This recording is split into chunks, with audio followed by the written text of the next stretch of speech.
A story that has many forms, several of which have been told over the years. But in this form, it has an implication of something very, very profound for us. So let's see if we can glean this truth from this story, bringing it back to our own experience, of course. In a time long ago, in a place very far away, there was a man called Ramone. Now Ramone was very, very poor. He was born at a time when there was war and famine and strife in his land, so he was barely able to make even a subsistence living for himself. So he decided that he would travel to far-off places to see if not only he could make enough to live on, but to save a little bit for his old age so that he could settle, perhaps back in his hometown or somewhere. So Ramone set out. And as is the way with life, he had many, many adventures, many, many challenges. Wherever he went, he attempted to find work, and there were some occasions when he was able to make a little coinage, which he stashed away in his bag. And the years passed, many years passed, until finally Ramone had a stash of 600 silver coins. Now at this time he decided that it was time to return to his home and settle down. So he set out on the road with his 600 silver coins stashed in his bag under his cloak. But as he was traversing the road home, he came upon an old man sitting under a tree.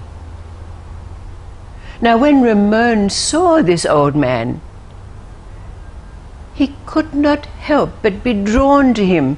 There was an aura of wisdom about him. And when Ramone got closer, the old man was saying, "Wisdom for sale, wisdom for sale."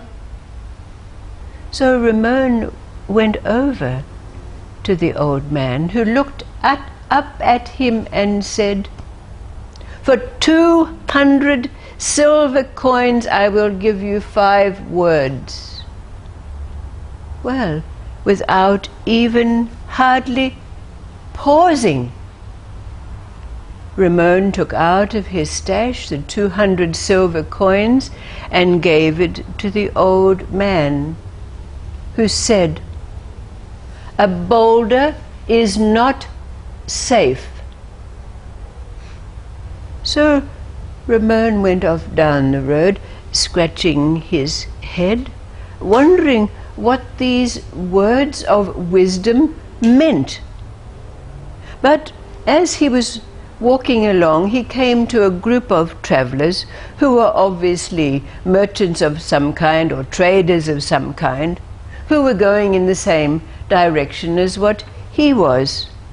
So it was decided that they would make a little band, because it made them a little bit safe from robbers and so forth, and there was a little bit of camaraderie between them. But they hadn't gone too far down the road when there, again, sitting under the shade of another tree, was another old man looking somewhat like a hermit. And he too was saying, "Wisdom for sale, wisdom for sale." Ramone couldn't help himself. He went over because this sage also had a magnetism about him. So Ramone went over, and the old man said, 4 words for 200 silver coins. So Ramone, again, without thinking, took out his 200 silver coins and gave them to the sage, who said, the 4 words are, a bridge is safe. So again, Ramone went off down the road, but of course his companions were completely derisive of him. Oh, you stupid fellow, here you're giving your life savings and you're just getting words. We can give you words if you want words.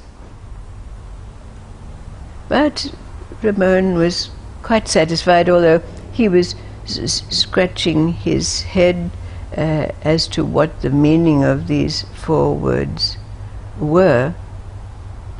But you know, they went on a bit further, and there was another old man, again, and sitting under the shade of a tree.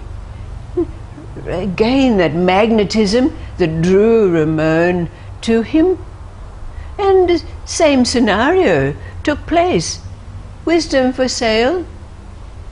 So when Ramone got closer to the old man said, 3 words for 200 silver coins. Well, this was the last of the life savings of Ramone, but something that drew him to this old man, and the old man said, 3 words. So Ramone took out the last of his 200 hardly earned silver coins and handed them over. And the sage said, my 3 words are, climb a tree. Well, of course, when he parted from the old man, his group were complete. They laughed at him, jeered at him, you stupid, now you've got not a coin to you. But you know, the day passed and it was very hot. And the group saw a little inn nestled in front of a huge boulder. And Ramone remembered the words of the first sage. A boulder is not safe. And he said this to his... Oh, they said, look, that boulder's been there for 1,000 years. It's not about to move. So they took up residence, all except Ramone, in the inn. And during the night, with a great rumbling, the mold moved from its place and crushed the inn and most of its inhabitants. The few friends and companions of Ramone who were left buried their dead and then continued along the road. And the days that follow were sunny and pleasant, so they soon got over the loss that they'd experienced. But then there came a day, a moment, when in front of them, across a ravine, was a rope bridge. It looked very precarious. The ropes were frayed. And Ramone again remembered the words of the second sage. A bridge is safe. And he said this to his remaining companions, but they didn't believe him. So Ramone crossed the bridge on his own, and just when he'd arrived at the other side and turned around, he witnessed the remainder of his companions being beset by a group of robbers who killed them and took what goods and money they had. Ramone had to make the remainder of the journey alone. But just as he was approaching his home village, he could hear the cries and screams of the villagers. And as he drew closer, he heard and saw that a pride of lions was attacking the villagers, killing them, eating them, dragging them away. Now, lions cannot climb trees. But in that village, for many generations, there had been a belief that trees were sacred. So to climb them was considered sacrilegious. So no one in the village dared climb the trees. But Ramone remembered the words of the third sage: climb a tree. And without a moment's hesitation or thought or pondering, Ramone climbed the tree and witnessed the last of the people of the village being dragged away.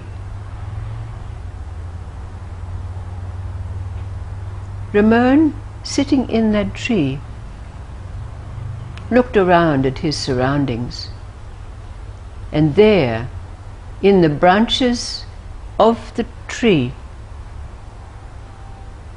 was 3 sacks of gold. When Ramone descended that tree and went to a goldsmith's shop in a city nearby, to his great surprise, the face of the goldsmith was the same face of the 3 sages that Ramone had met along the way.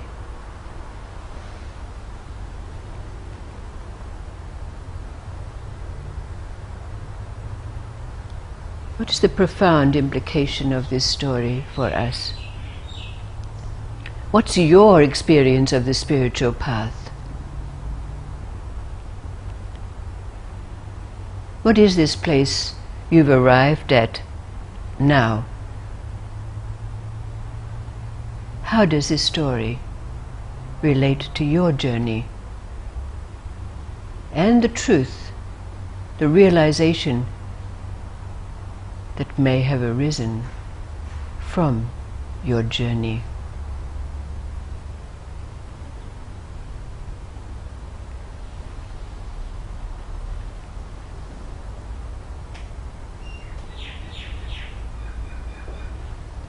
From the very beginning, those many years ago, when we started to gather together, something like 30 years now, the beginning of these stories, it's been stated from that beginning, stated and implied in every story that's been told, that the price for liberation from suffering,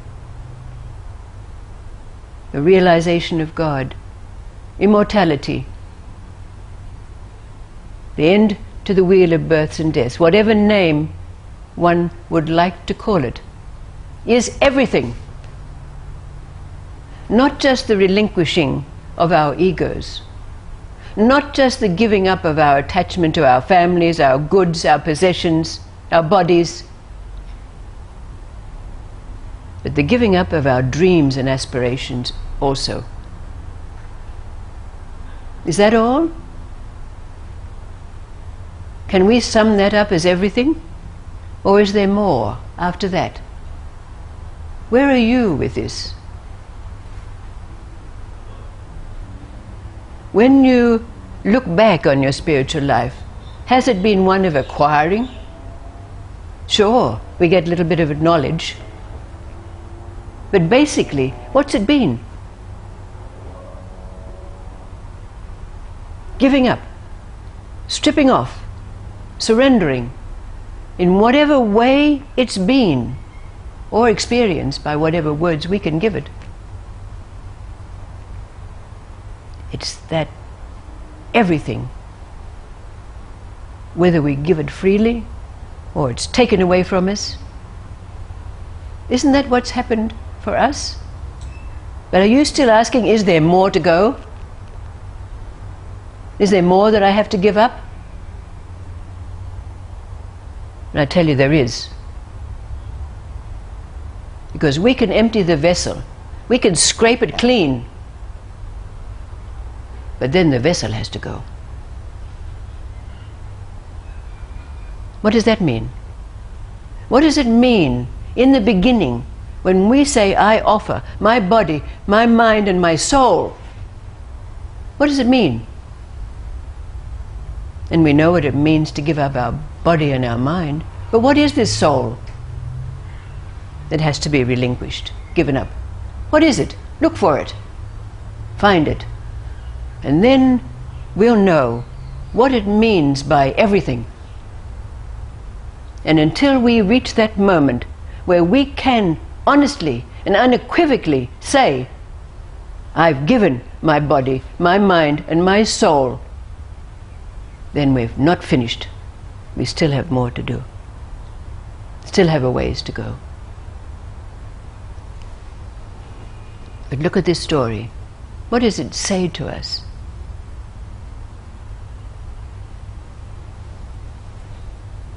What was the price that had to be paid for, without question, without going back to any kind of conditioned responses, just to do what is there to do without a moment's equivocation?